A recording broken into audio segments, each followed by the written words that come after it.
also are trying. At least they have 30%. But the rest of our continent, you have countries where not even 80% of women are in the decision making.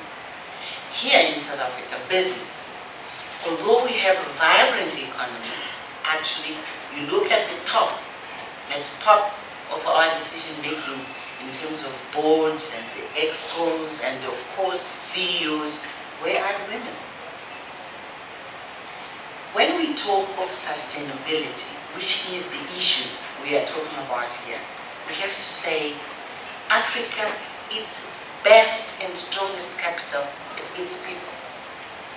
It's its people. It's the energy they represent. It's the brain power they represent. It's the skills, the potential even of expertise they represent. And we are developing economies which they produce relatively high rates of growth, but they're leaving people behind. We have economies which are giving it the impression of a building in which you have the foundations and you have the roof, but you don't have the body. You don't have the body of this building. You don't have the pillars, and you are not bringing the pillars with you so that this building will be stable. And of course, when I say foundations, I'm talking of the millions of the poor, and then you have a small group which sometimes is very, very, very wealthy, and all the rest is left behind. This building will collapse. It will not be able to sustain itself and to move behind. So when we talk of this business in responsibility, I welcome, and I know you are doing lots in terms of social responsibility. You help to build schools, you help to build clinics and water schemes, etc., etc. All this is necessary. It's important, but it's not the decisive part of your investment. It's not one.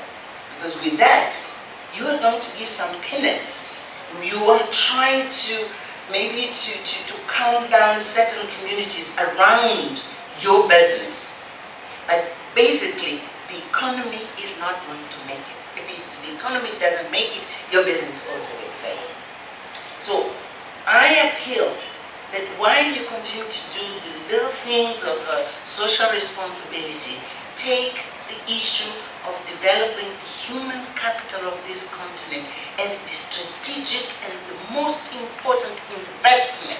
And you understand me when I talk investment because you are business. Investment, the best investment you have to do is to invest in the human capital of this continent.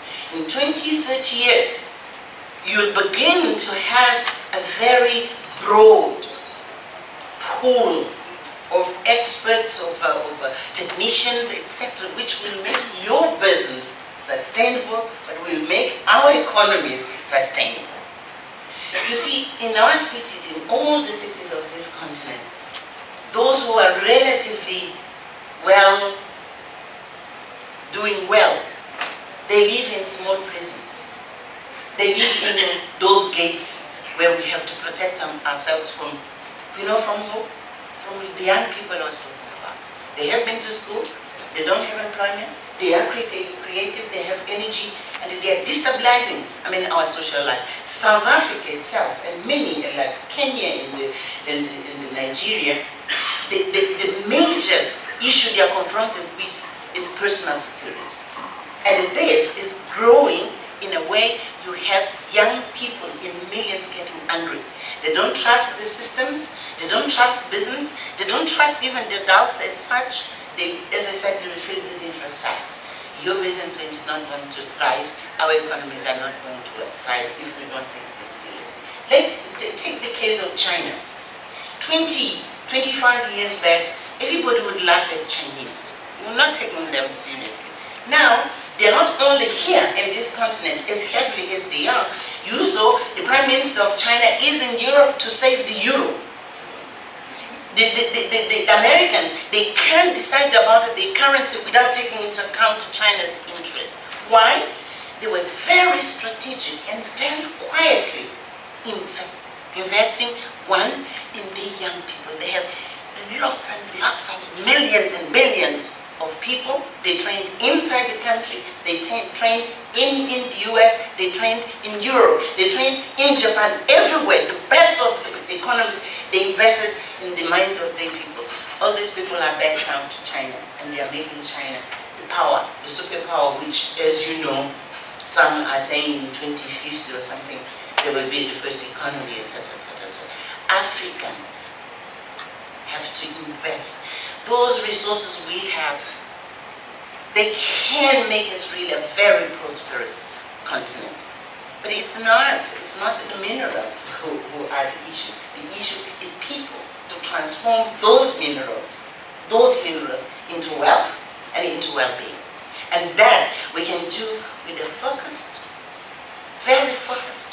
very sustained investment in our human resources.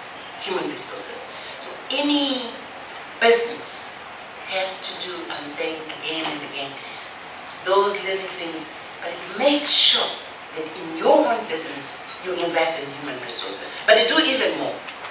The best of businesses who have made a name worldwide, they invested in technical training and universities. And they have their names even in those universities because they were able to understand strategy. Look at the Rockefellers, they have universities which are of those families, were started by those families as a long-term investment, not only to develop their countries, but to have their name in history. We have in this country big business. We have to begin to invest seriously in our universities, in our technicals. The technicals which we are going to give, the skills for us to build whatever we want. So I think more than the narrow sense of sustainability of your own business, you have to have the broader understanding of sustainability of our economies and of our societies in saying social cohesion. That's what you need through the contribution you make in investing. And finally, I want to raise the issue of region. Africa is the only region which doesn't trade with itself. We trade with everyone else, but we don't trade among ourselves. Only 80% of our trade is done in this continent. You are big business, and you have your initiatives, etc. You make deals with America, with Europe, and now with Asia. Very little of investment which is made in this continent to industrialize Africa, because then you not only are going to transform and add value to the raw materials we have, but you are going to